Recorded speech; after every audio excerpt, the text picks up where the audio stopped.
lateral raises. So a couple things here we're gonna do. So I wanna see now, I don't know if like his arms are probably pretty much gassed and he's just, you know, wrapping things out, doing some partials at the very end. I'm just gonna watch it again and see the overall range of motion for him. So very good. So we're looking at here. So I'm gonna show you guys a couple things that I see happen all the time when we're doing this. So a couple things, again, if we're seated, same thing as when we're pressing our feet on the ground from floor to core. Remember, floor to core, right? When we're actually doing a lift, right? I get all the time, I get this, or I get this, or we get this, right?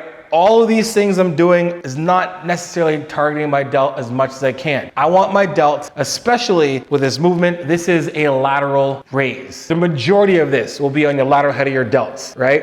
And a little bit of and a tiny slight little bit of your rear delt. But to make this sit on the side of your delt, all right, so if I come over here, open this door up, I gotta sit here. So when we're in the corner, or in the door, we wanna be here, the back of the hands, and push, right? I can feel my delts working. If I did this for about 30 seconds and just kind of moved away, you kind of feel your arms kind of rise up like this. That's similar to what we want to do when it comes to doing seated lateral raises or literally just even standing lateral raises. To emphasize this movement on our delts, on our lateral head of our delt, we want to keep this as lateral as possible. Now we don't have to be completely out to the side like this. We can be up, again, floor to core, and from here we can come out a little bit to the side. But we want to have everything the exact same level. So our shoulders, right? Our shoulders, elbows, and fists are on the same plane.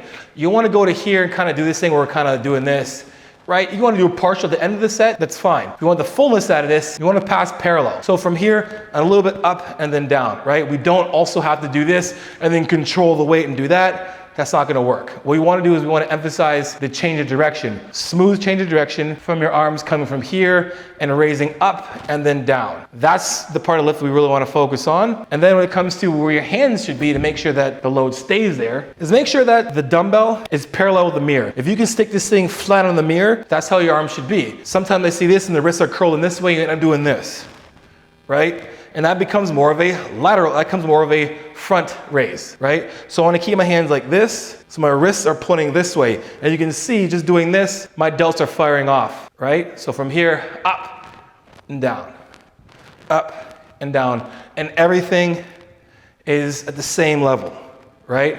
Again, I don't want my elbows to be falling behind as well too, because I see that happen, and my elbows here. We want a level of interior rotation, a slight bit. So when we're up, our elbows are almost pointing to the back and not down like this and doing this kind of stuff. I want to sit from here and down, right? From here and down, and my wrists aren't doing this, they're flat out this way. Almost if I was punching somebody on the side. It's a good exercise, actually. Don't do that. Please don't do that. That'll be my 3 worst and 3 best doing this.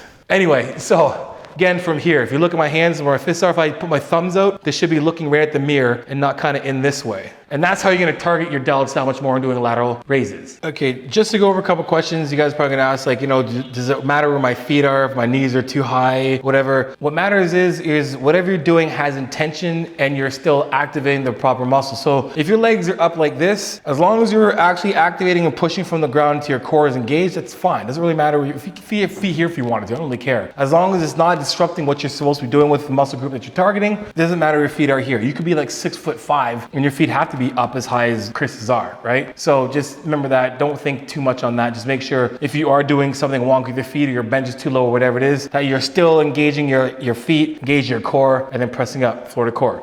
Hey, what's up guys? A lot of you guys are watching the video but not subscribed, so do yourself a favor, subscribe to the channel, support the channel, and hit the notification button as well too, so next time I put a video, it'll be the first ones to get it. And hopefully by now you guys like the video, so hit the like button. Back to the show.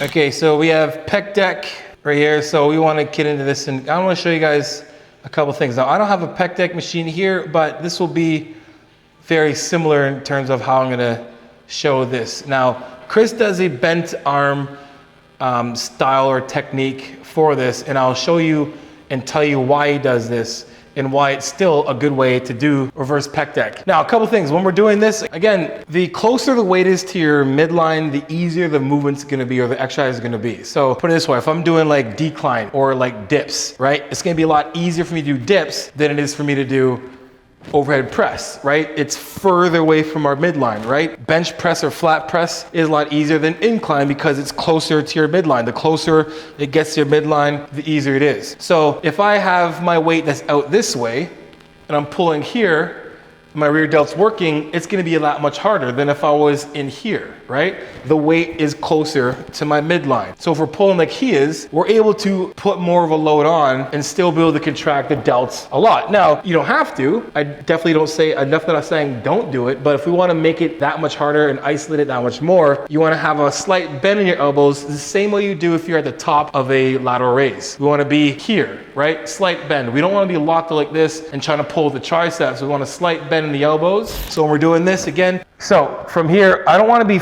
straight out like this. I want to have a slight bend in the elbows because right away, I can feel my delts working, my rear delt. Now I'm pulling away. What Chris is doing, he's pulling like this, right? Now he's using a Pec-Deck. This is basically the exact same movement. The only difference is the Pec-Deck, you're more in a fixed position and it kind of does most of the stabilization for you, where this is gonna be a little more free. Your hands can do up and down like this and you can end up pulling it the wrong way. You're pulling it too low or too high.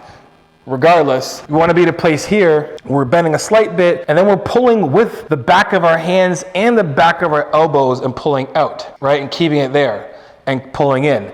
This is still fine, and this is still fine, as long as we're pulling with our delt and not trying to pull with our traps. That happens a lot. So to make this that much more harder or even more efficient is get your hands out furthest away from our midline, a slight bend in our elbows, a little bit of internal rotation, and then pulling all the way out and easing it in and easing it out. So I don't want to jack this thing up where my scapula is doing all the work. I want to ease it out and control it in.